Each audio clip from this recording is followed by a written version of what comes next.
Pretty sure this is it. Unless there's some special. Well, okay. Audio's live. Yeah, we can get meetings and stuff. Okay.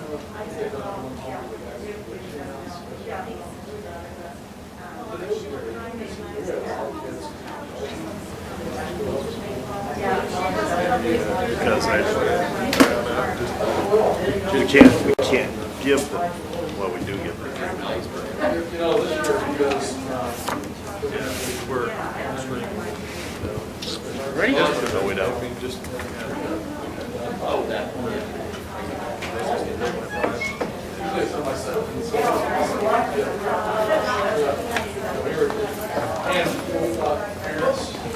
Because last year, well, that changed. That changed. Good evening. I call to order this meeting of USD 49 Board of Education for December 14th, 2020 at 5:30 p.m. Some board members are here in the room tonight. I think we have 4 of us and Lance is online. 1 online. So we have 5 board members in the meeting tonight, at least at the moment. Approval of the agenda is the first item on the agenda. It is posted on board docs, a link for which is on the USD 49 website. I'll go ahead and move to accept the agenda as written. Do I have a second? Second. Nope, Alan beat you to it. Any discussion? Alrighty, let's go ahead and vote. All in favor of the agenda, please say aye. Aye. Any opposed? Anybody abstaining? Okay. Motion passes 5-0. Please vote electronically the same way. Alrighty. Moving on to the consent agenda. The consent agenda includes quite a number of items tonight. We have board meeting minutes from November 23rd, 2020, the ECC Director's Report and minutes, special board meeting minutes, Hayes Recreation Commission agenda and minutes, personnel transactions, financials, resolution, and transfer of funds, and new supplemental positions. I'll go ahead and move to accept the consent agenda just to get this discussion going. Mr. President, can we pull out the resolution for the sale of Washington? Because there's a lot of information there that I'd like to get some information from Bill. Okay, so we're moving 2.7. Item 2.7 will be moved down to action items and discussion items. That best place for them? Okay. Yeah. All right. Thank And you. I just have a couple of questions about the financials. Can we Yeah, go ahead. go ahead with the motion and then have a Actually, discussion? I moved. Let's go ahead and have a second, and then we'll Second. Okay. second with the change. Okay. Well, yes. Now discussion. Thank you. Yeah, Lori, you're up. Okay, I moved to move the financials off the consent agenda. Okay. To discuss at later tonight. Yeah. Okay. All right, we're moving 2.5 out of the consent agenda. We'll move it down to section 6. 6.5. 6.5. 6.5, okay. Hey, Michelle. Any other discussion items about the consent agenda? Nope, okay. I just have a question. I don't want to move anything, but I just have a question Okay. on the new supplemental positions. Yeah. I think it's great that we've got the large numbers of kids at wrestling at both Sure. Hayes High School and Hayes Middle School on the numbers. I was just wondering what you had heard from both schools administration. Do they have coaches lined up that they're looking at? And Yeah. one of the things, especially with the girls' season coming up, are there any female coaches I didn't know of wrestling, or sponsors or supervisors? Yeah, that's it's a good question. The reason that we're considering the possibly up to 2 is that we are with a female coach for the girls' season. Just having a male head coach and just showing moves and demonstrating moves. Sometimes it's difficult for a male head coach to, it is a different scenario when you have because they will wrestle boys. That's what I was Yeah, I mean, alluding to. they have, I should But say, this they won't year- in this season, but they have. But it allows them to demonstrate, on the actual wrestlers or girl wrestlers. So But just with locker rooms and everything yeah, else. and there's also locker room issues that helps us with those kind of things. So yes, Thanks. I just wanted a clarification. you bet. Any more discussion? Okay, just to clarify, we need to approve the agenda, the consent agenda, moving item 2.5 and 2.7 down to Yeah, and section 6, which I is don't know action discussion. And Lori, if it's a quick question, that I don't necessarily know if we need to move it. If it's just a quick thing that you want answered, we can do that. Okay, yeah, Or- it is just a very quick question. Okay, go ahead. You want to believe it now? Please. I've been to the financial. Sorry. No, That's why we're here. It's not good. I usually bother Chris. On issues too.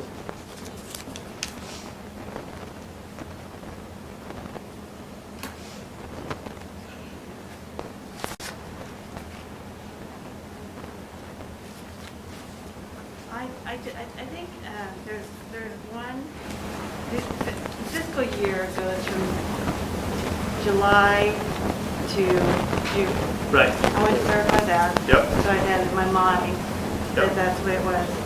There's one section that we were like 75%, and I was concerned about that Yeah. already. When we get, I was going to spend a little bit of time talking about some of that financial update. Okay. In some cases, there are certain lines that are really front-end loaded. For example, like software purchases, a lot of those are done in June. That's just when they renew. So some of those things, we will be a little bit out of whack Okay. as far as the percentage through the year, just because of when the bills fall on Makes some of sense. those expenses. Makes sense. Okay, that was my question. Okay, thank you. Since Lori opened it up, I had one also.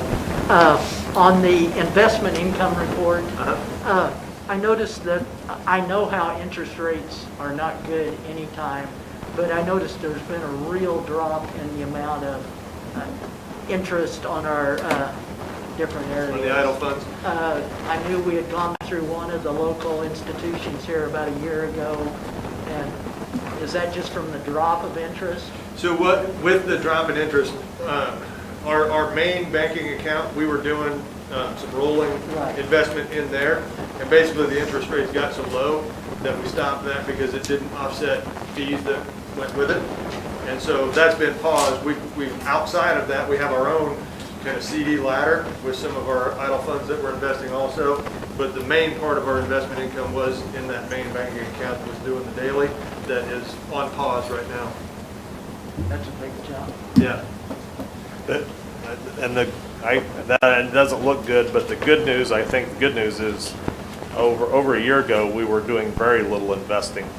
And that was prior to Chris. And so we were just other than money market account. So we saw some huge increases right away. Then it just seemed as we got rolling and we're starting to see some benefits from our investing portfolio that we have. That's when the interest rates kind of. I knew Commerce Bank had come in once and done a presentation to the board. And that's where a lot of it, the interest was coming from. But like I said, inside that now with investment rates so low, it didn't offset the fees that went with it, so it's on pause. That's what I thought, but Yeah. thank you. Yep. Well, things tend to regress to the mean, as they say, so Yeah. maybe it's getting back to more normal. Okay, maybe I misunderstood. I thought we wanted to move personnel transactions out, but I guess not. Okay, so actually, to clarify, the motion that's on the table is back to where we have the consent agenda minus item 2.7, which is moved down to action items and discussion items, which is item number 6. Are we all clear on that one? Okay. Mike, I just have one other quick question for Chris. Okay. Hey, Chris, have we continued to see stuff? I know, and I think it started a little bit with Ron, when Ron started as well, as far as Commerce sweeping the accounts where we were basically moving the money and doing some of that. Are they still continuing to do some of that type of stuff where each night they sweep it and move some of that back and forth? Yeah, that's the piece, Lance, that's actually on pause because the interest rates in those accounts, we're no longer sweeping those right now because the rates weren't high enough to offset the fees. And I apologize if you said that, I just couldn't hear all of it, so. Yeah. Thank you. Yep. Very good. Okay, I want to call for the vote. All in favor of the modified consent agenda, please say aye. Aye. Any opposed? Anybody abstaining? Okay, motion passes 6-0. Please vote electronically the same way. Very good.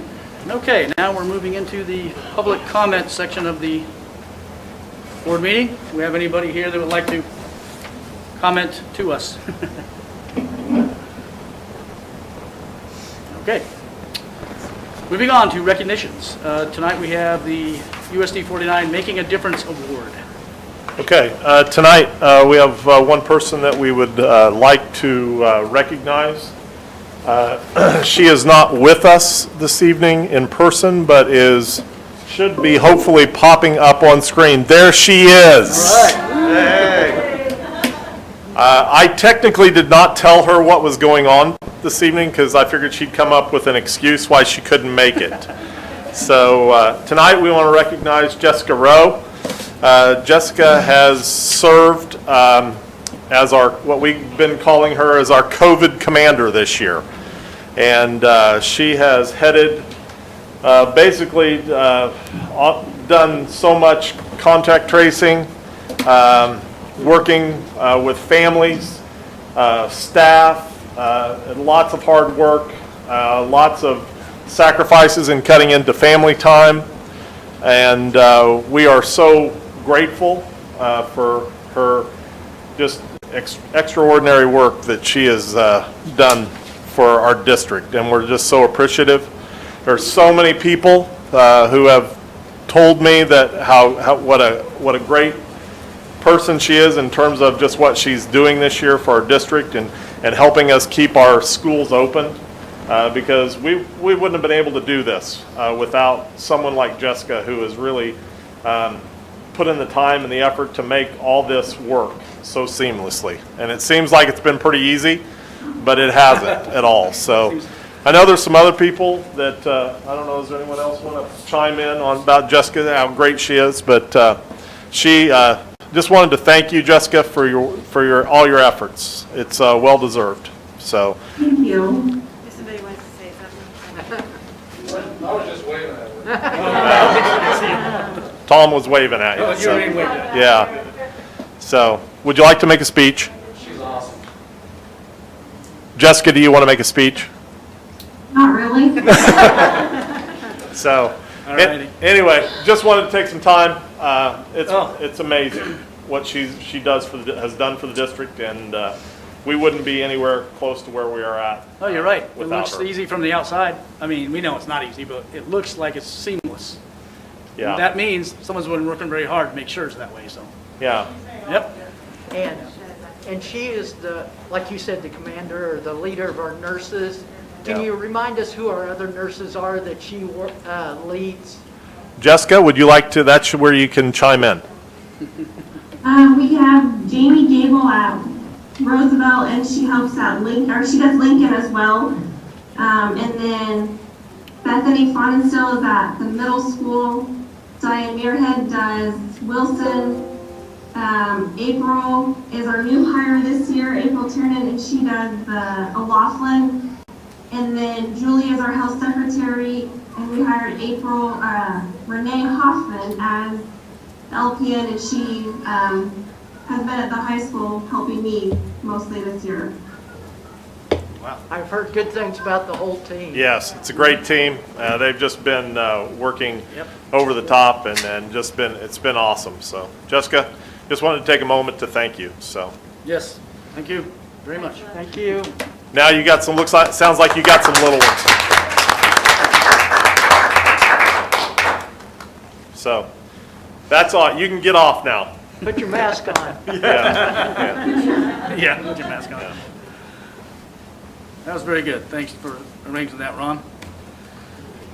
All right, moving on to recognition, district reports. We have the district communication from Ron Wilson and the district finance communication from Chris afterwards. Okay, I just wanted to talk to the board a little bit about some of the things from KSD that they have been communicated to us at the district level, and and maybe you're aware, but I wanted to highlight some of this. The KSD has came out last week and is recommending some changes to the elementary gating criteria from initially where the KSD was.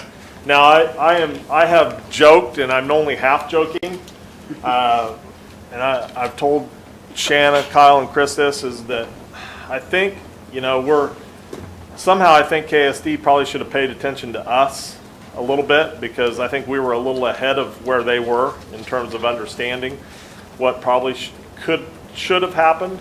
And so when looking at the elementary gating criteria, what they've determined is that after a semester of time here, that really kids from up to the age of 10, they have determined that they really make up a smaller proportion of the positive cases. It's really less than almost 3% or less. And they're also saying that the kids in this age group are just very less likely to transmit the virus from each other to each other. Now, we do have kids that are getting it, but they're most, and if Jessica were still on here, she could probably attest to this, it's usually from household contacts is where they are picking up the virus. And so the KSD is recommending that all elementary children be on site or in a hybrid situation if your district is doing a hybrid situation. And so I think that's an important thing it's not necessarily, we've remained on site the whole time, but it is interesting. I think it's good to know that the KSD is now recommending that elementary students be on site, And I think the thing is, we would really like to encourage all of our elementary parents of PCR students to consider coming on site if that is something that they feel comfortable in doing. And I think our staff feels that we can do our best work by having kids on site. Not that we, haven't had some really great success stories of some situations where kids have been doing PCR and having some success, but we really would like to see them back on site if possible. So that is one thing that KSD came out with last week. They also came out with a little bit of a possible change in the 1,116-hour requirement. They are allowing school districts to apply for a waiver of the 1,116-hour requirement, and what they're going to allow is that we could use up to 20 hours for professional development time in replacing a school day, if we would desire to do that. And we would be looking at maybe some staff collaboration time, could possibly be parent-teacher conferences, or even just some assistance to teachers in doing some planning. We are really not, at this point, recommending or coming to the board with any kind of change, but just making the board aware that there possibly could be some changes to our schedule. We're going to spend some time visiting with our administration and talking about that 1,116-hour requirement and what possibly some things that we could do. This is really only goes until the end of April, and so if we want to make some changes to our calendar, we have a little bit of leeway. Professional development days, we get half of the hours. So if we have a PD day, we only get to count half the hours. What the state is going to allow us to do is to count 1-to-1. So if we're in PD, we're going to get a full hour that would go towards our requirement. So some interesting things there. Yeah. Also, wanted to talk a little bit with the board, and I've included it in the packet, is that the Acacia allowing the attendance for up to 2 parents, guardians per participant family. We'll be following that, the Acacia guidelines. Starting our first home event will be this coming Friday. And basically, you know, really other than, you know, if, of course, there's players, coaches, student managers, you know, the cheer team, dance team, pep bands, student journalists. You know, those are the people that can get in. There's really no number limits there. But after that, it's just two members of the family. I've included some of the, you know, guidelines that our district is going to follow. You know, that coaches may have parents or guardians or spouse or significant others. The children of coaches and administrators do not meet the definition of numbers, so that doesn't, and even school board members, you don't get a free pass there. Okay. You know, I think the thing is also, I think parents and guardians are, you know, encouraged to go there and support their kids, but if you have if you're a freshman parent, that doesn't mean that you get to stay for the JV game and the varsity game. These are all things that are being put out. I think we just put it out this afternoon from the high school. Okay.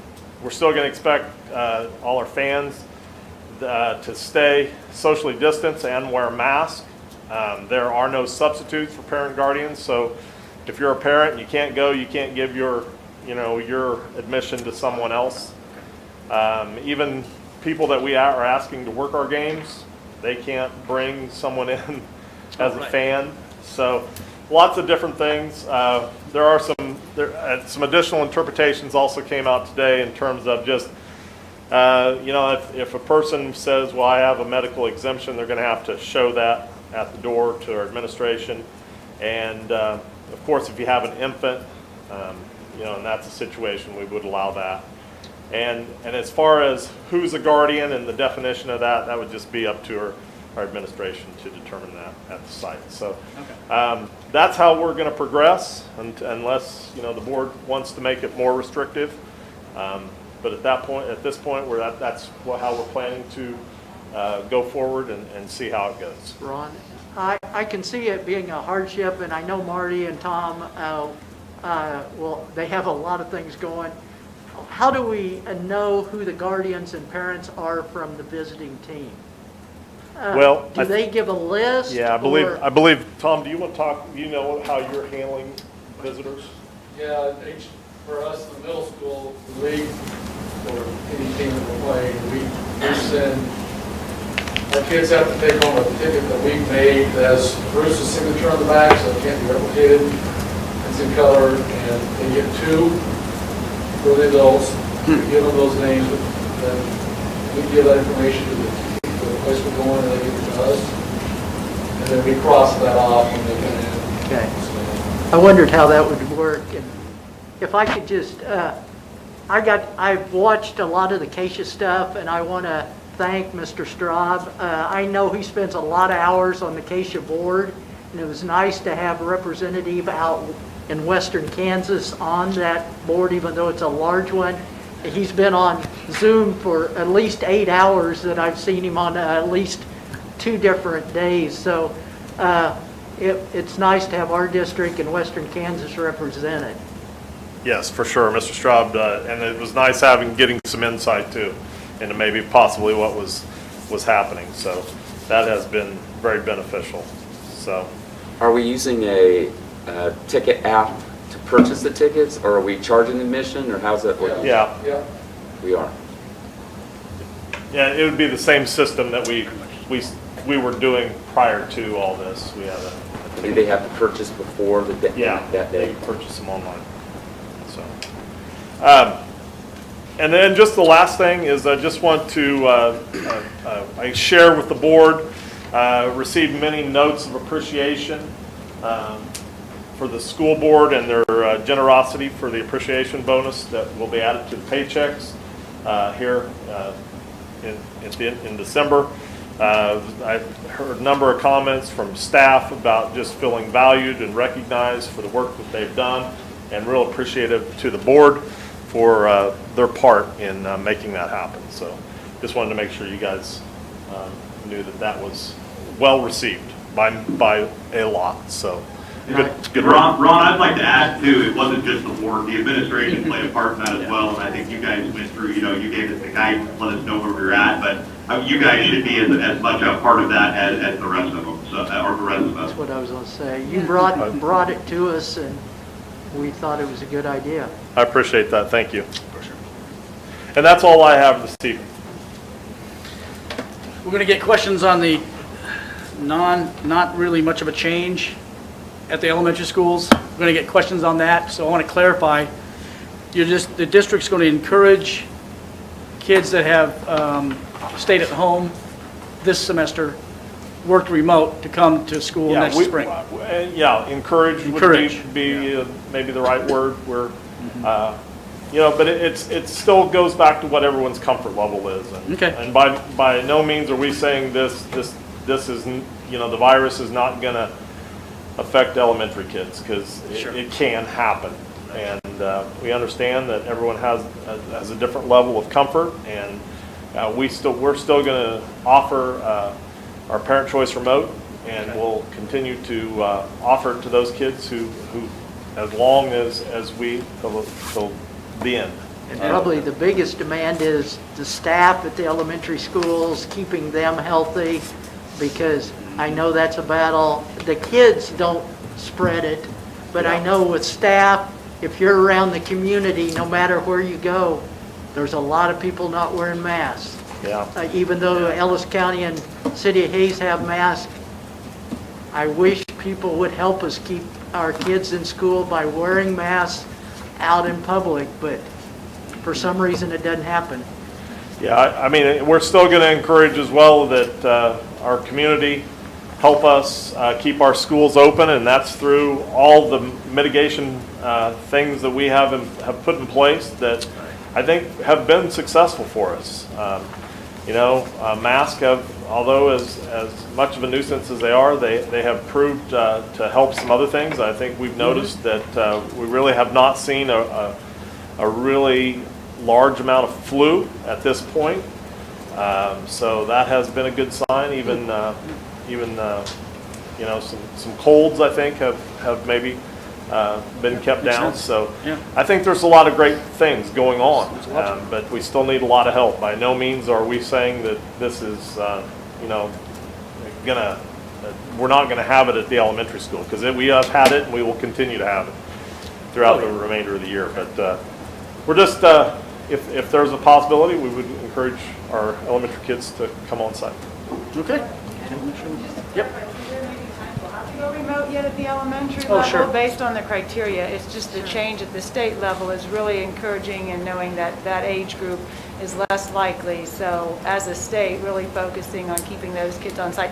And add to Ron, not only elementary, but we would encourage middle school and high school families who have been doing PCR and maybe it hasn't worked well and their students haven't been successful, because it is difficult to do, to call the counselors, talk to the administration. Even at the middle school and high school, we'll welcome anybody back on site who's been PCR, because we really do feel like we're able to, with the mitigation measures, masks and social distance, really not have the spread from student to student in school. Still the majority is outside school. So for any of our kids to come back on site, we would welcome that. Great, sounds great. Yep, just want to clarify. People don't think we're mandating anything. Nope, just a recommendation. But we'll still be doing the wearing the face coverings, still do the social distancing, still encouraging washing hands or mandating washing hands at school. All those things that we do and we know work, we're going to continue with those in the spring. All right, very good. Anything else, Ron, or should we move on to Chris? No, that's it for me. All right, thank you. All right, Chris. All right, very good. I wanted to, for the financial update this month, just wanted to go through a report that will include each month now going forward. Put it in the board packet, but I just wanted to kind of talk through it so you get an idea of what we're looking at. So it's taken right now, we're showing expenditures for year to date, and it's broken out by KSDE fund. As you look down that, or across the columns, and it, Okay. yeah, you would look and talk at the same time. So as we look at,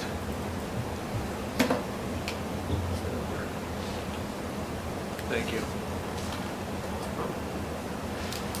As we look across the columns, you've got the actual expenditures from last year, as well as year-to-date expenditure, or the budgeted amount this year, trend, and I'll talk through what that trend really is, year-to-date expenditures and then percentages left. So we break out those expenditures a couple of different ways, and as Lori had brought up, our fiscal year runs June through July, and so there's some expenditures that line up nicely within the fiscal year, most of them, or a lot of the things that we buy, right? I also broke out a couple of different ways though, and one of them, we called it 14 months. So when we're talking 14-month expenditures, it's not that we actually pay for it for 14 months, but because there's special exception in wage and hour laws for certified teaching staff that you don't necessarily pay them within 15 days of the work that they did and no more than, or no less than once a month. So what happens is in June, we pay for June, July, and August. So we're really paying for, so at this point in the year, July and August were paid for last year. September is the first payroll for teaching staff. And so it looks like it takes 14 months to run it out. So really, for most of those compensation lines that are teachers, all of those compensation lines are only 25% of the way through what will be paid out in this fiscal year. Now, in this district, we have a history also of calculating and paying out non-certified staff that way too. So our 9-month people like paras and things like that, they're also divided out and are on what I would call a 14-month payout inside this fiscal year. So we're only 25% of the way through the payroll of those. It's a lot less, it's a little more gray and a lot less common to do that with the non-certified teaching staff, but with teaching staff, that's the norm around the state. So we break out the things that are about 40% through the year, and we could expect to be about 40% through the year. We break out the things that will end up, that we're only about 25% of the way through the year. And then the third way I break it out is for our transfers. And the reason that we break out the FY and the transfers is, as Lori brought up, there's some things that will be above 40%, but it's just kind of when the bills fall. On the transfers, on a lot of those, it'll be, we'll be at 0% or a smaller percent, because a lot of that transfers as we get the money for, say, special education funding. That'll come into general fund, go from general fund, then it transfers into our special ed fund, and then it transfers on into the co-op. But that's based on when the state releases those state aid payments, not necessarily what, so it does line up predictably in the calendar, but it doesn't match our 40%. So questions or comments about kind of the way that's laid out, and then I'll talk a little bit about the trend number and some of the lines that we're looking at percentage-wise. Is this your spreadsheet, or is it something that you develop, or is it something that is part of our programs that we have? Yeah, this is something that I've developed, and it's exporting information out of our current accounting program, but it doesn't really have it's information taken from there, and then something I've developed and used in the past.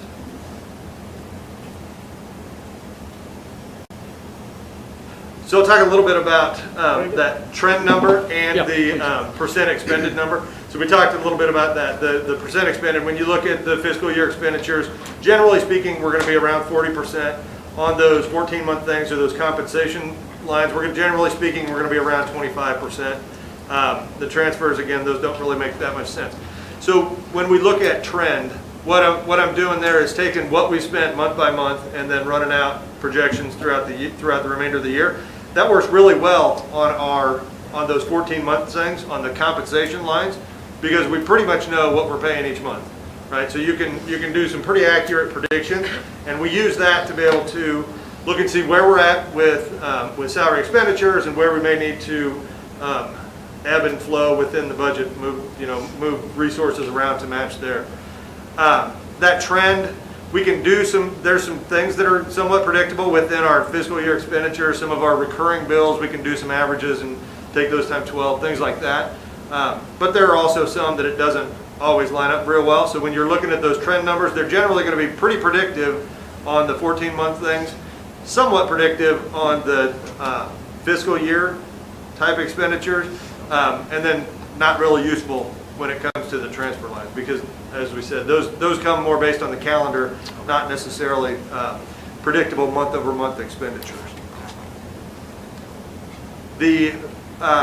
As we look then within the individual funds, the first and our foremost fund is our general fund. So when you look at our general fund, we're right in line with that 40% on most of those fiscal year type expenditures. We're pretty darn close within our those compensation or those 14-month expenditures also. There will be adjustments now as we move through the year. We'll have our KSDE funding audit coming up, where they come in and audit our FTE and our weightings and things like that. And so right now we're working off of budgeted revenue. We'll have what our actual revenues will be coming up in the future, and as that happens, then we make adjustments. And so within the budget, even within some of those fiscal year things that we budget for, we may budget a little cushion in some of those, knowing that, well, we don't know exactly how many people are going to take health insurance. There may be changes there. And we don't know exactly, we're guessing at what our weightings are. And if our revenues come in a little bit light, then we move some projected expenditures. Maybe we said, oh, we might spend X amount of dollars on instructional software. Well, if we have more people take health insurance or something like that, or we have a few less at-risk weighting, then we may adjust some of those spendings, because the staffing costs are more of a fixed cost moving forward. So as the year goes, now we're at a point where we start looking at, okay, this is where we're at, this is where we think we're going to be revenue-wise, and then we start making some tweaking adjustments within that. General fund is the biggest. The next one to look at would be that supplemental general, and there again you can see we're right in line. No great deviations as far as the percentages expended and what we expect to our expenditures will be within supplemental general. Other funds that have a lot of salary lines within them that are pretty predictive, or pretty the trend numbers tend to be pretty predictive. There would be our at-risk fund. That'd be the next one. Bilingual. There's a lot of those funds are used for salary. As you move to some of the funds like capital outlay, or what's called textbooks, but it's textbooks and students revolving fees. Those where they're not salary, there's not salary lines in there. There's not compensation lines within those. Really, those I have trend numbers there, but it's really what we budget is probably where we're going to spend in most cases. Capital outlay, as we talked about earlier, we do budget a lot more authority in that fund than what we'll actually spend, because we need room if we had a heating and air system that failed, we would have the authority, because we had the cash, to go in and do quick fixes on some of those things. So, questions with any of that? Just a reminder to the board, what supplemental general fund, what is that? So our general fund is based on our FTEs and the weightings and things like that. Then our supplemental general fund is more of local funding source through the mill levy, and we can be up to 30% of what our general fund is. So we budget 30% of what general fund is, and then that's funded based on that. So when we get audited, if our FTEs or at-risk weightings go down a little bit, then that general fund number goes down a little bit, or the supplemental general fund goes down a little bit too. So if we're working with numbers, local option budget and the supplemental general are interchangeable? Yes. What about the federal funds, the title, where are they located? Are they in a different form, or? So that's all in that On code federal 7. funds? Yeah. Within our district, we account for, we of course account for them differently. So we, Title I and all of those are in there, but they're all bundled up into one fund within KSDE's, our state budget, and that's all code 7 federal funds. And, okay, title, and, do we have migrant? Is that in there? Okay. Yep. And where would you find out what those funds are? Are they in a different, how those are doing or where they're at, the title fund and? Yeah, they're all bundled within, they all get crosswalked up into the federal funds number. Is that your question? Okay.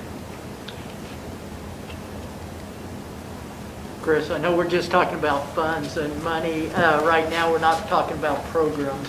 But if down the road, we look for a summer school because of our kids and the crazy things that's been going on this year, would that come out of the at-risk funds? A lot of that would be a very likely place that would be an appropriate use of at-risk funds.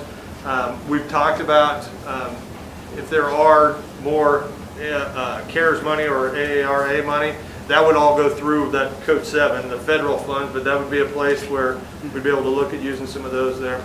Okay, just a thought.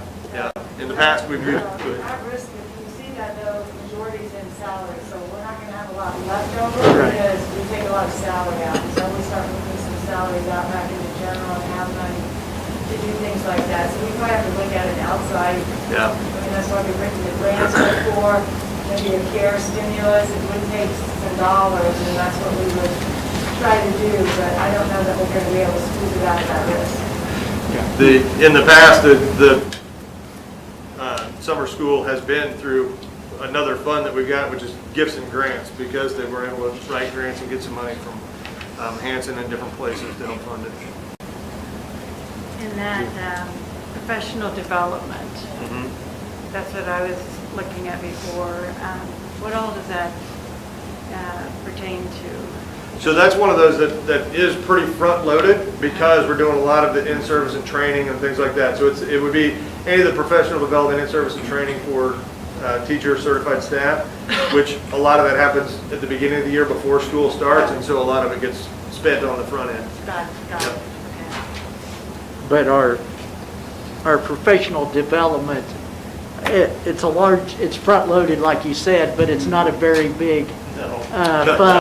That if you're talking about the number of staff that we're trying to send places, bring people in, different things like that. Yeah, that is small amount. It is small, and we can, some of those federal funds can be used for professional development, teacher development, and so if we didn't have those federal funds, we'd be a world of hurt. Yeah. Yeah, you're right. It's very, very tiny for a district this size to have a PD budget like that. But maybe there's Something something to work on. in the future we can do. Yeah. Well, Chris, thank you I'm not cutting everybody off if you have more questions, but I just want to thank you for this information. It's very clear. It's easy for me to understand what we're talking about when we look at these numbers. Very good, very good. Yeah. Thank you. Anybody else have any questions or comments about the? Are we planning on doing the audit in January, or are they wrapping up now? Yeah, so Adams Brown Bernabal, our local audit, they are wrapping up. They're still waiting on, they have been, for the most part, done for quite a while. Been tying up some little tiny loose ends here and there, but really the holdup right now is just waiting on some additional guidance on some of the CARES federal funds, the COVID relief, some of the guidelines for that so that they can wrap up and present. We're thinking January probably, maybe February, just depends. In talking to Melissa and Alex, it seemed like they thought they would have that final guidance sometime, I want to say it was by the end of November. It hasn't happened yet, and so when they get that, I think they'll be ready Have to you pull the had trigger. the meeting with her as a staff? We haven't had our final post-audit sit-down debrief yet. Again, I think because they're waiting to be able to talk through the federal stuff with full clarity at that point too. Is it possible to get that report before the night that she presents? I don't know the answer to that. I've never gotten one before then, but we can talk to them and see what the timeline is. I don't know. I mean, if it means just coming by to pick one up if we can, because it'd be nice to be a little bit more familiar with it when she's talking about it. Yeah. I'll make sure that we talk about that when we do our final sit down. Perfect, thank you. Okay, great. Good question. All right. Ready to move on, folks? Thanks, Chris. Yep. Appreciate it. Okay, let me get back to where I was. Okay, next is, oh yeah, number 6, action items. So we have district business suite software to talk about, district technology assessment, board meeting agenda item to discuss, and then the resolution on the sale of Washington Elementary. Yeah, this is just for the board to, this is what we talked about last meeting, just to Right. consider the approval of this district business software platform from Skyward. I think last time there were some questions about the implementation and timeline and just some details. And then we have also, Chris has worked over Skyward really hard. He's a tough car buyer because I've enjoyed sitting and watching them wheel and deal. And so you've got an updated proposal. And Chris, is there anything else you want to add to the for new information or anything? Nothing really new. I think in some of the finishing touches, I guess, that we got probably after our last meeting when we went back to Skyward, is we did get confirmation that we would get registration for 5 for free for the annual conference. We worked on getting a little larger discount on the activity accounting program, which would replace the Harris AA Web that we use in the buildings. And the reason being, they don't have anybody else that's currently in Kansas using cumulative and that, and so they're seeing us as a potential. If it goes well with us, then they'll be able to use that as some leverage, maybe to go out into some other districts. And so we got a little deeper discount on that, and we got confirmation of some additional help in making sure that any transfer of legacy information in Harris, getting that moved over and locked in on some of the PD time and rates for additional PD if we would need it. So you did say it does run the activity accounts at the building levels also. Yeah. That's good. I noticed, maybe I have this right, I noticed something in financials that we were paying a fee to Alio. I didn't know if that was in conjunction with this, or we were moving away from Alio totally. Yeah, that was what that was for a pilot that was run last year using their, or looking at trying to set up and use their electronic time card system. And so we were paying off that pilot that was attempted last year. We would not have gone with them anyway. If we don't do Skyward, then we wouldn't use theirs. So that was a one-time fee to set it up and give it a go. But we would end up using Frontline. So that's not anything in the future with Alio? No, that was, no. Okay. No, we're paid up now with everything Alio through October. If we would make this switch, then we would do it as a July 1. So we'd have a few months where we'd have Alio running side by side with Skyward to do things like test payrolls in both, to make sure that everything is set up the way we think it is, and give us a little extra time to pull out any, again, legacy information that is in Alio, but there wouldn't be any additional fees. I take that back. There could be some additional fees if we make the switch. Then right now Alio is hosted cloud, hosted on their servers. And one option that we might have is to bring that back to one of our local servers, so we wouldn't do updates, and there wouldn't be recurring costs, but there may be a fee for moving it back down to our servers. So the $72,000 is a one-time cost? And That's correct, yep. Then the $26,000 will be an annual fee? Right, the recurring cost. Yep. And Alio, what was that? Let me look here. We were spending, let's see, 18.4 for the program and 7,000 to host it, so, Close to that. 25, yeah, yeah. And then we were paying another 5,400 for the AA Web, the building-based accounting program. That wasn't with Alio, but this would also replace that. Oh, Is this locked in for so many years, or Yeah. they cannot ever raise? It's that 26, the recurring cost Yes. is locked in for 3 years, and then there's a guarantee of no more than 3% when it renews. It goes in 3-year cycles, and then they give you a guarantee of no more than at the end of those 3-year cycles. So, Ron and Chris, is this your recommendation that we go with Skyward? Yeah, absolutely, yeah. This is just gonna move our district light years ahead and put us, I guess, in a sense, in the 21st century of accounting and business operations. So this is a great thing for our district, great thing for our staff, and Chris has done a nice job in fronting this, and I think this is a good thing overall. Hey, Lance, do you have any questions or comments? No, I think, like I said, I think Chris did a good job. I know he's looked into this a fair amount. I know I did do it a little bit before, or sometime back on it a little bit, but no, I'm comfortable with everything he's gone through on it, so.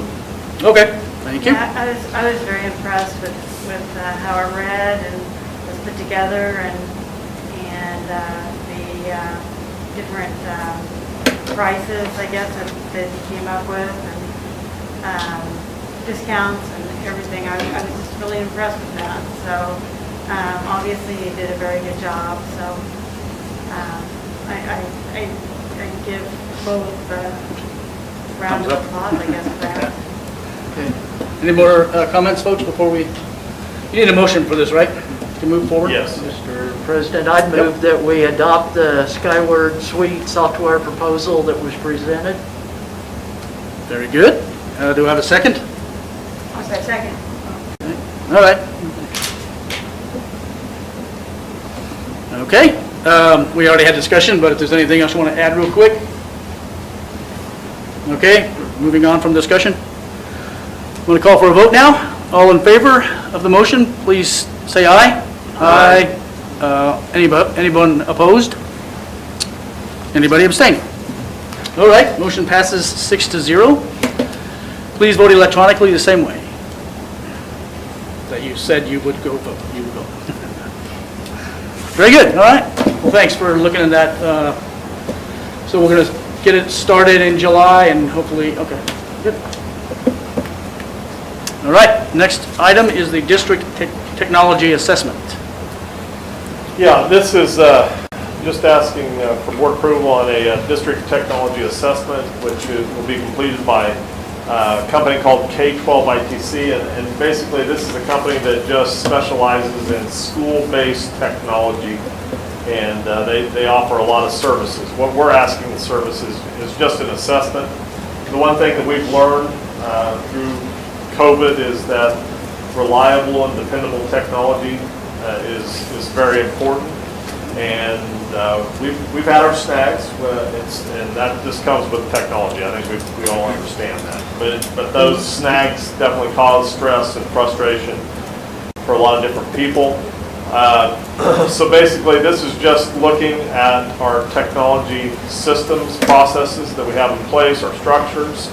They're going to look at 9 areas to help with helping us make better decisions for the future in terms of where we may need to go with some of our structures and support with technology. Physical environment, our network infrastructure, disaster recovery backup, our end user devices, technology support, our technology processes, communication, the budgeting, purchasing, and just the instructional technology. And, you know, just as a disclaimer, this is not about assessing our tech, department or our tech staff. It's just a way that we feel like will help us get a handle on just our structures, our support, and what we can do to just help them get through some of the issues that we've experienced during COVID. This is, I have tentatively scheduled this for January 12th, visit with building administrators. One of the big pieces of this would be some sessions where they come in and they focus sessions where we'll visit with administrators, teachers, talking about some things that they see just, in the trenches that will help them make a better assessment of our district technology needs and how we can do to support them better. So just asking approval from the board for this assessment. It's $5,600. It is a one day service, 1 day in the district, but they'll come back and meet with us again and review the results. So they come through, visit all the schools, I assume, or visit Rockwell, Yes. talk to a lot of people, and then go back and crunch the Yes. numbers, and then come back and say, here's what you should Give us really a recommend. report. Yeah. I have a question. Yeah. A few months ago when we had the gentleman come in and a few months ago when we had the gentleman come in and he was. Yeah, Mr. Scott Summers. Yes, what he proposed or whatever we passed at that moment, was that included, are we changing some stuff based on No, that? this wouldn't be changing, and yeah, Okay. some of that was our back, what he calls the back end. The infrastructure stuff, right? Yeah. Since we're already changing some of that, are they still going to audit what's in place since there's Well, stuff being? basically what they're gonna look at real quickly is you got new stuff, you just bought new stuff. Good, I'm sure Okay. that would be, the only thing that could be is if they would determine that we didn't buy the right stuff, which that's not what that's about. It's just probably more, what we want to focus on is in this process is that end user, because that's what's important. It's there's so many other pieces that go into that, when that student and that teacher are in the classroom, sometimes it's just got to happen. And we got to make sure that all those other things are being, as efficient as they can. So I think that'll help us make some determination. That's the one thing as a superintendent, I can look at our technology and I can't really tell you whether we're as efficient as we need to be. And I think that sometimes you just need some experts to help you make decisions. Well, it is nice to have a third party come in and Has any other districts, or do you know of anyone that's used this company that has spoken highly of it? I've visited, I know Ellsworth is one that's probably the closest. They are doing an assessment in Ulysses very soon. They have done it in DeSoto, which of course is not real close to here, but they have several districts in the state that they're doing. And the thing is, what's different from this group from other groups is they only focus with schools. They only work with schools. They're not in businesses. This is their total focus. And so they know school technology. The person he used to be a technology director. That's the person who actually started this company. And I think it'll give us What's his name? I can't tell you his name. Yeah, they're out of Kansas City, right? I saw that. Yeah.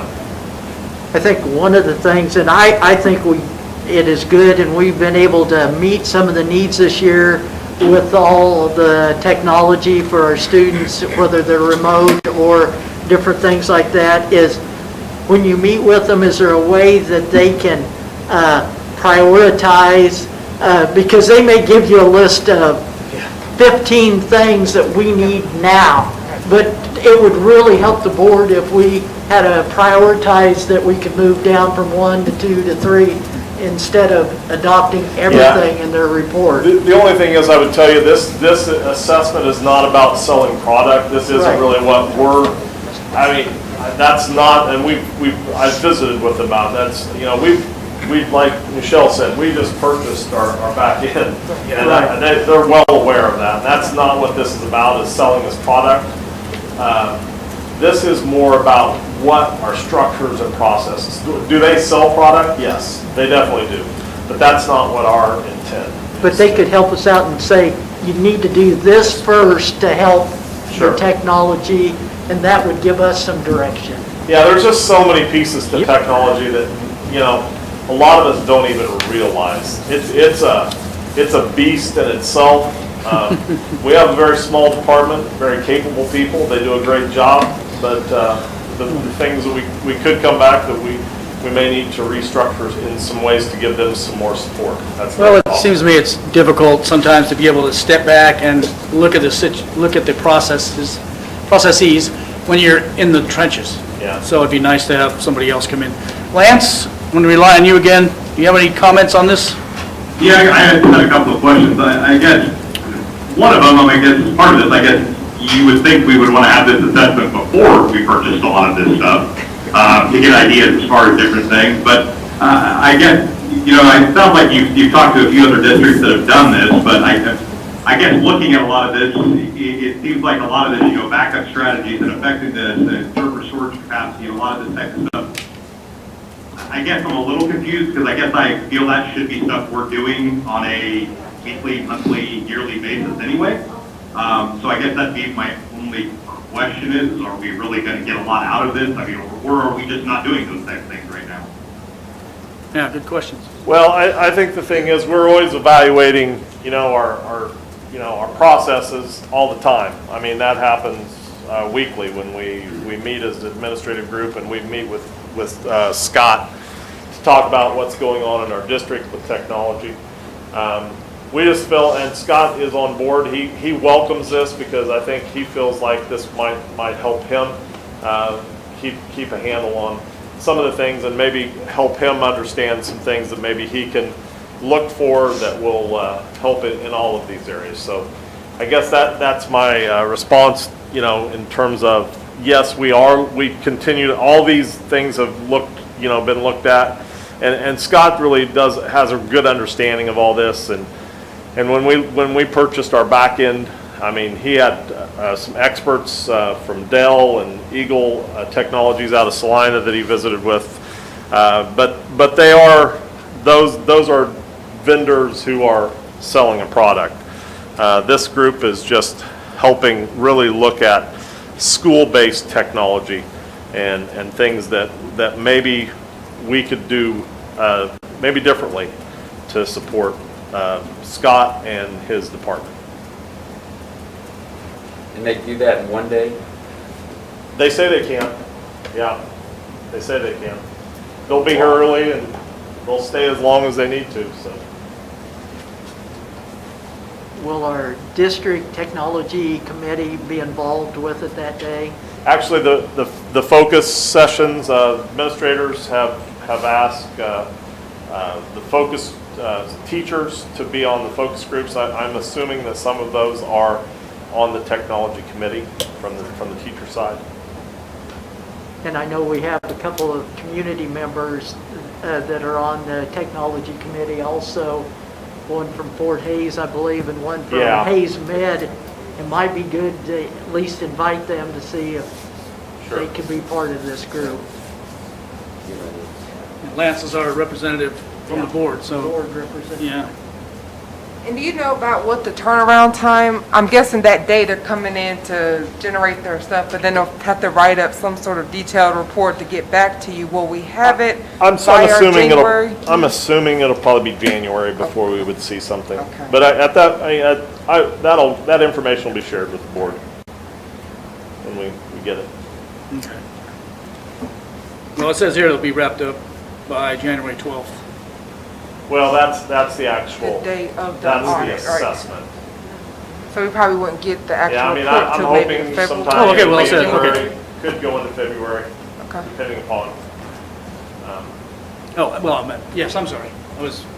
The assessment will be completed on the 12th, that's when they come. Yeah. And then later we'll get, I'm sorry, yeah. All right, sounds good. Any more questions?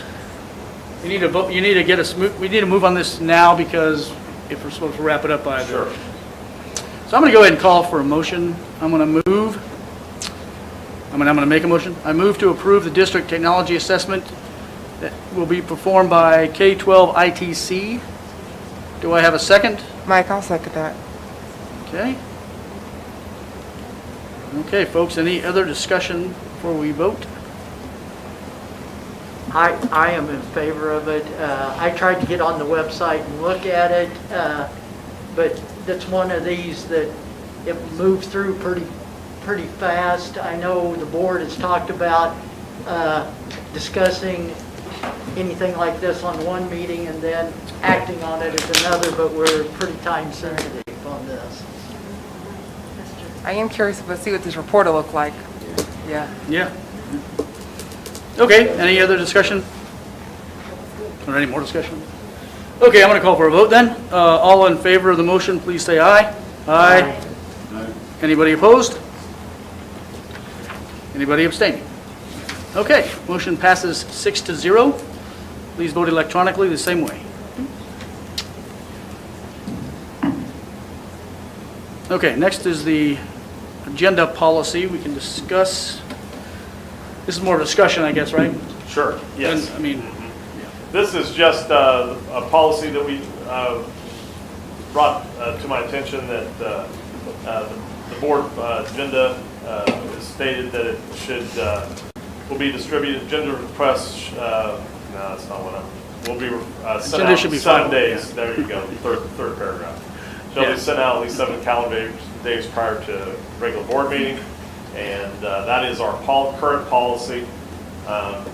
I have included or tried to get information to the board about other districts. And it's just, from Great Bend to Salina to Liberal to Dodge City, Garden City, Emporia Valley Center, Ellis, they all either have a 3-day, notification for the agenda to be sent out, or some, including Great Bend and Liberal, in Garden City, they don't even list days. No, this was started at the board level. I just brought it to you guys for discussion. If there is a desire to change that policy, we can definitely look at it. okay, well, thanks for bringing it up. Yes, it was, we've been discussing it a bit because you do a very good job of getting the agenda out to us Thursday, and with a few maybe modifications as the weekend rolls around. But expecting you to get it to us on Monday prior to a board meeting does seem a bit unreasonable from my perspective. So I'm in favor of something like 3 days or 4 days. It seems like we have a policy in place that we cannot meet, so why don't we change the policy? I mean, we don't want to do that willy-nilly, but this is one of those that we've been struggling for this board, last board, board before that, so. It doesn't, just as a, maybe an addition is, if you think of it this way, if we have a meeting on a Monday, Right. and we meet 2 times a month, that means by the next Monday, the agenda should be out. So basically, that's Tuesday, Wednesday, Thursday, Friday, maybe some of Monday. 4.5 days. Your turnaround trying to get agenda things put together. It's not realistic to make that happen. And as I've shared with you, that there's other districts that usually it's a 3-day. And I could even see it, maybe we only had 1 meeting a month, maybe you could do that, but 2 meetings a month, Sure. it's a pretty difficult task. Okay. I think the Thursday works well. Sure, and that's what we've been doing. We've been Right. trying to get people to get everything in. There's a lot of moving parts to this. And also, it's just that, as an administrative team, we're working on this agenda, together to get things put together. So that has seemed to work out fairly well. Lance, any comments? Hang on, he just texted me, we lost audio for a No, second. I'm okay. checking to see if we got him back yet. All right.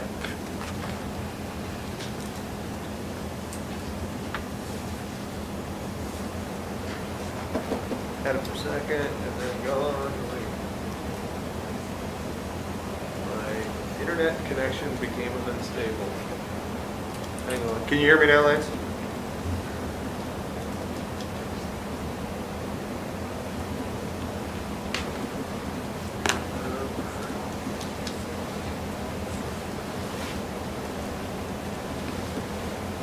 Anybody else comments while we're trying to get hooked up? So that we're just discussing this right now? Yeah, and then- we're discussing it, yep.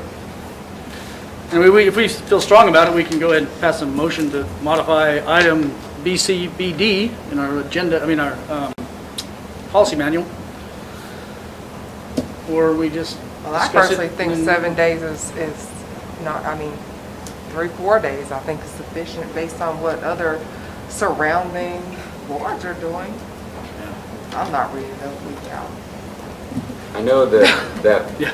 that policy is, KSDE puts that out, and that other boards have that, so if we have something maybe to reapprove, we need to have a draft and have them look at it, and then if we replace it, we need to have something to replace it with before we take one out. Mhm. It seemed like to be the way to do it. Okay. So we would then, I at this think- point, we can discuss it next time. We can look recommend at- to yeah. propose to KSB that we would like to change it? No, you don't have to have. No, KSB no, no. approved. Oh, They just recommend. Yeah, they will recommend approving it. And our policy is just when I included the other districts, policy, I just took a line out of their policy in terms of the days. Right. You'll find that every school district has the exact same policy, other than usually some words that are omitted or changed in terms of the number of days. Because this is out of theirs, that they don't have anything in any of these that say, oh, there's one that says 3 calendar days. Yeah. Yeah, this is our policy. Right. And just looking. Ron, I just had a quick question on that, Ron. As Yeah. far as you said, a lot of the other districts and things like that, I guess, all right, so you're saying a lot of the other ones have the shorter turnaround time instead of 7 Yeah. days? Is that what you were trying to say? Yeah, Great Bend does not have a number of days. Salina has 3 days prior to the meeting. Liberal does not list number of days. Dodge City has 3 days prior. Garden City does not list days. Emporia lists, their policy is 3 days prior to the meeting. Valley Center, 3 days prior. Ellis is 3 days prior. That was just a list of like-sized districts, as well as a few that are close to our area, so. Gotcha. And the other reason I asked is I think if I remember right, a number of years ago, I think part of the reason that was put in is I think the city and the county, I think, were 7 days at the time that they were done there as well, so I just was curious. And just looking through those, I know I talked to a couple board members, I think 7 is too long. And just looking at Garden City, Emporia, Valley Center, and Ellis, they said at least 3 days. So they're saying 3 days is the minimum. They didn't say, we're gonna do it every month on 3 days, but they just said we're gonna meet at least the 3-day number. And so the way I read at least, there might be some times you might get it at 5 days, some days at 4 days. Sure. 3 days is the minimum amount of time that before it goes out. So Okay. I think as we read that at least is kind of a big determining factor, Sure. because the 3 days for all those districts is the least amount of time that they want.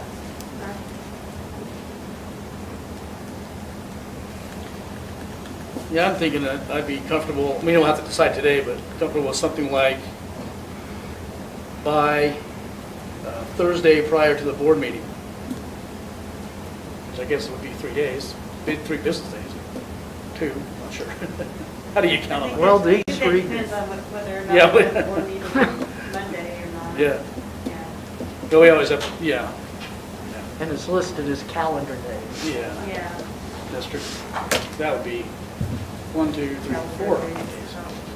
Business days. Well,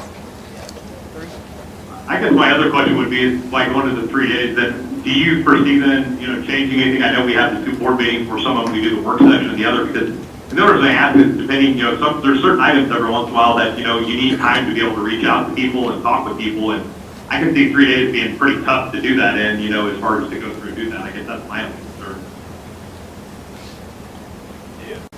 Well, I think the agenda will be set, the agenda would be set before those 3 days. That's just getting it, I mean, or you're talking from a board member side? Is that what you're asking? I think he's saying that it's nice to get the agenda and enough time Sure. to reach out to people and get some information about some of these items. Yeah. So 3 days might be kind of tight for those things, but again, the annotated agenda is basically the shell of the agenda, and things like, if I recall correctly, things like the consent agenda, those things that are standard, I guess. But I think we're still having changes on some of those throughout the week, so I think it's a little bit unrealistic to be able to put even the annotated agenda out to us on Monday prior.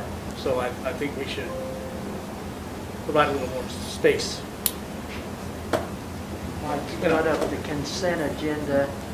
You've been doing this longer than I have. Is there a set number of specified items that are recommended to be in the consent agenda each month? Just the ones that kind of keep coming up, the financials, the personnel transactions, different things like Board that? meeting minutes from before. those kind of- There's no set But it's amount. not- I mean, the purpose of consent agenda is just to, It's not- basically to speed up your meeting.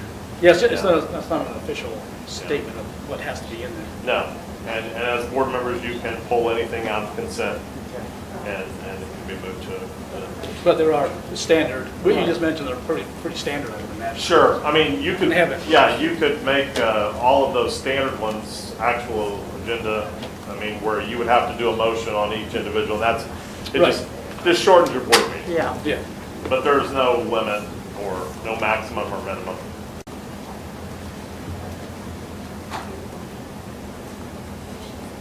Okay, well,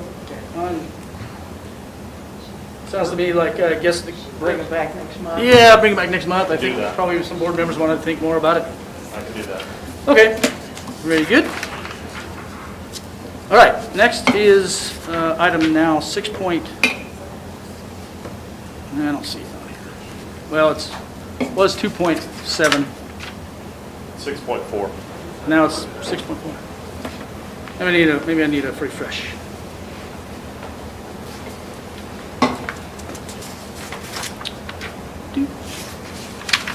Hold on a minute. Ah, there it is. Okay, very good. Okay, now we're at item 6.4 of the agenda, discussing the sale and voting on a resolution to finalize the sale of the Washington Elementary property. Okay, a question that I had was, okay, we approved the resolution at the last, or that one meeting, correct? You approved the In November. resolution to close Washington School Building as an attendance center. Right.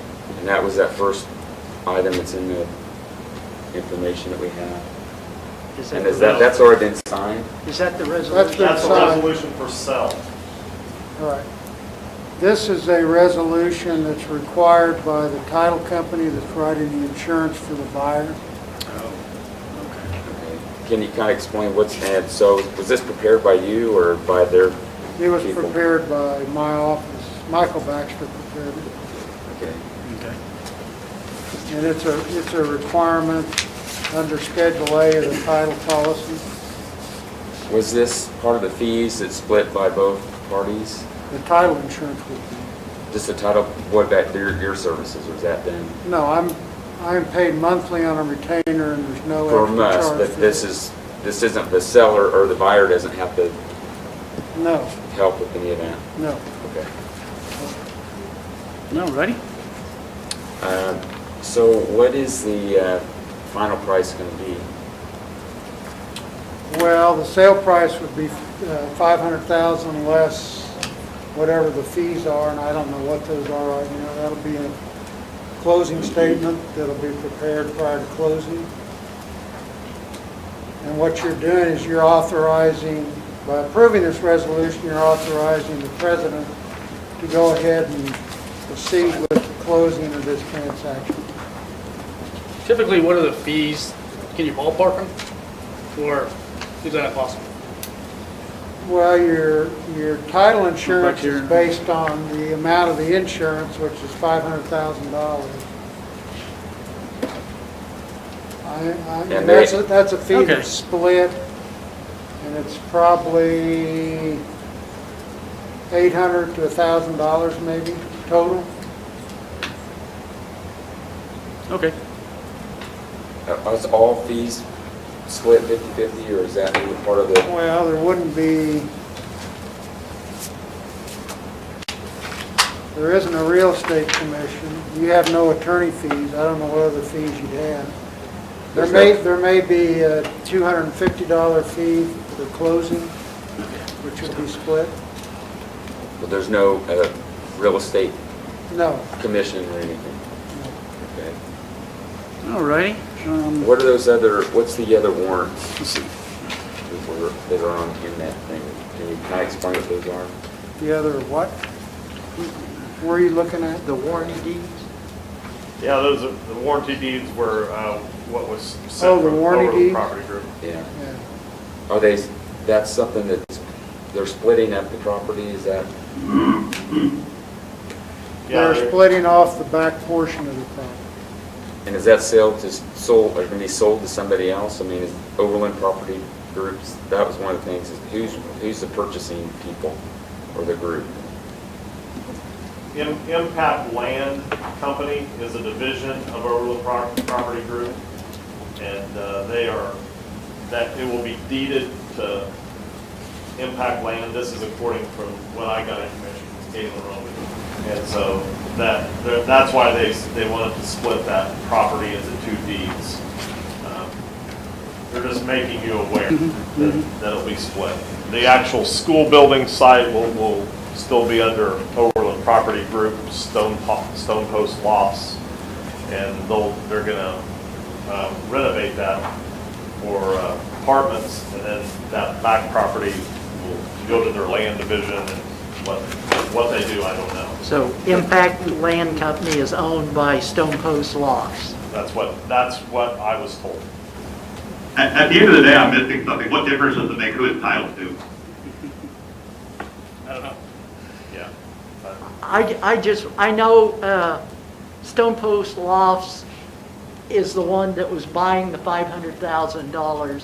Yes. And then this was the first time I'd ever seen any paperwork with Impact Land Company. So I just wanted to make sure. Yeah, the deed work was just sent to us Okay. last week, and so. So Impact Land's not a local company. It's It's a division of Overland Property Group. So you have Overland Property Group, and then Stone Post Lofts, which does the renovation of older buildings, and you have Impact Land Company, which acquires land and maybe develops, I guess, I don't know. that helps me out, and I appreciate Lance's comment, but he's the only one that was part of the board when all this, so we haven't been as privy to all this information. Well, this isn't really old information. I mean, it's still Overland Property Okay, Group that good. is purchasing this Good. property.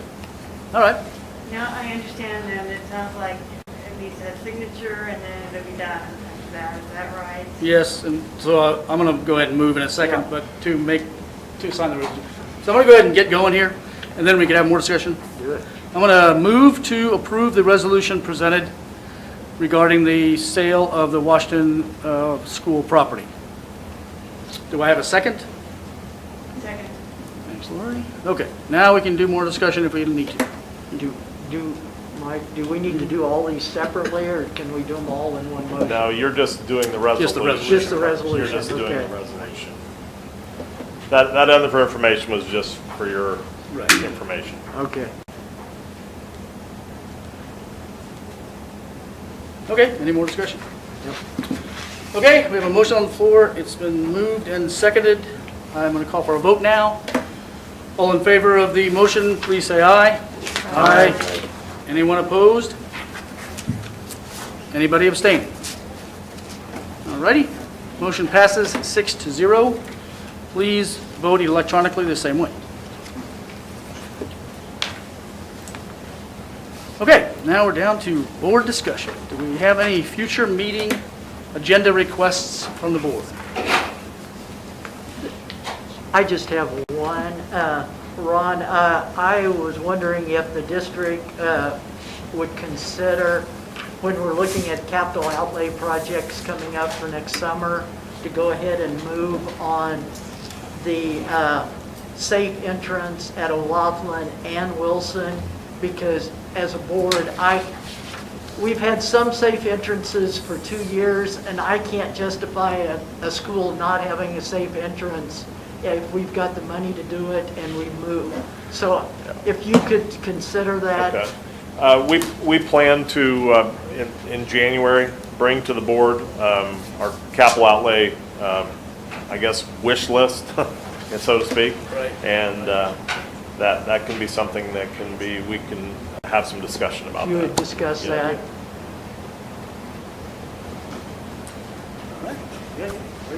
Mike, we talked about really digging into looking at facilities and, start to, and I don't know how we would do that unless we start putting it on the agenda and actually having some conversation. Or unless we need to have another work session or something that, it seems like we need to move forward because that was something we talked about 12 months ago and we really haven't moved that far on that.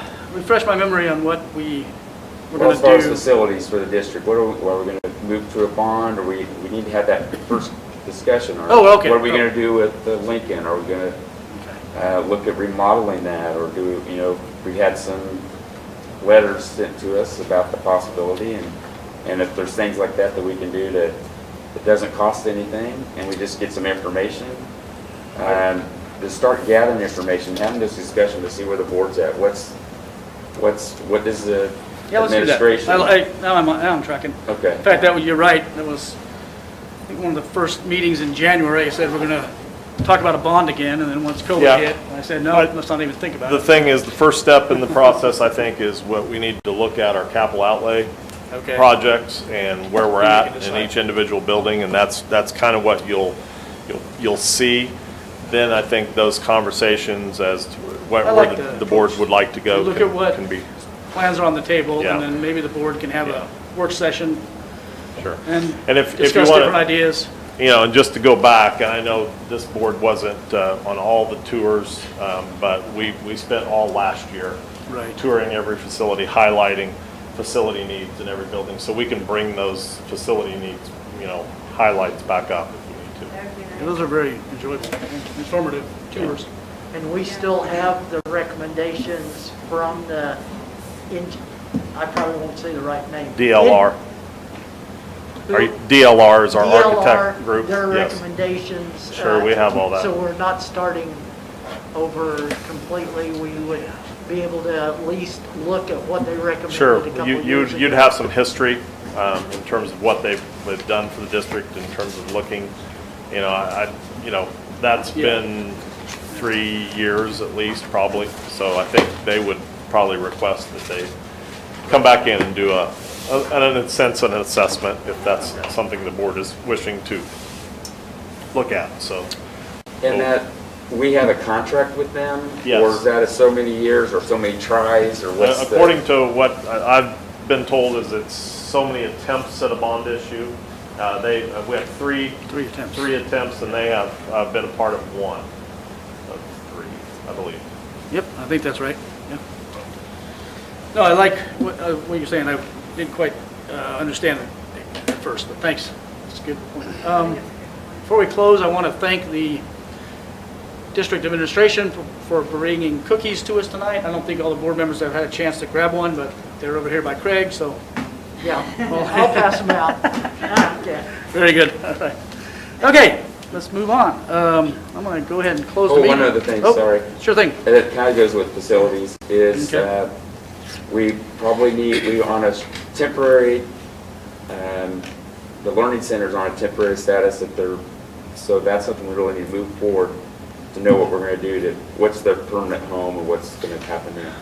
Okay, yeah. Well, I That'll be think part of once the big again, that'll be discussion. part of the Yeah. January capital outlay, because once again, that's a capital project to how we kind of domino effect create some space. That would be part of the capital outlay project Because conversation. what, our lease is for 6 months with the Learning Center at Hadley? Yes, for 6 months, but we can extend it. We can Yeah, extend we it. can extend. But it would be, I think what Alan is referring to is if, you know, if we're gonna do something, we can, Right. need to look at where they would go. Yeah. It's part of the, yeah, big picture. Well, and, you know, we're losing that money. I mean, it'd be nice to put that toward the renovation of some place, whatever. So, you know, we need to get a good idea what to do. Mm-hmm, sure. Well, before I close the meeting, I want to wish everyone a happy holiday and hope our teachers have and the administration have a nice, well-deserved break. I know it's been a crazy semester, so I want to, Happy New Year to everybody, I guess is what I'm getting at. Yeah. Yeah. It's been a stressful semester for everyone. And part of the Acacia information you gave out, isn't there a longer moratorium dead week for our students over Christmas? Yeah. It's 2 that- weeks now yeah, instead of 1 week? Yeah, so there will be no practice for, basically an additional week. Right, so So. the schools will be pretty much shut down for those 2 weeks with no practice or anything. And I wanted to say to the administration and everybody involved in the administration, including Jess, who is my right-hand man here. I know her number by heart. Does an excellent job, and I'm just very proud to work with you. It's just an honor to work with you. Thank you. All right. As well as board. Yep. Okay, I move to close this meeting. Do I have a second? Second. Thanks, Craig. All in favor, say aye. Aye. Any opposed? Nay. Anybody abstaining? All right, motion passes 5-1. Please vote electronically the same way.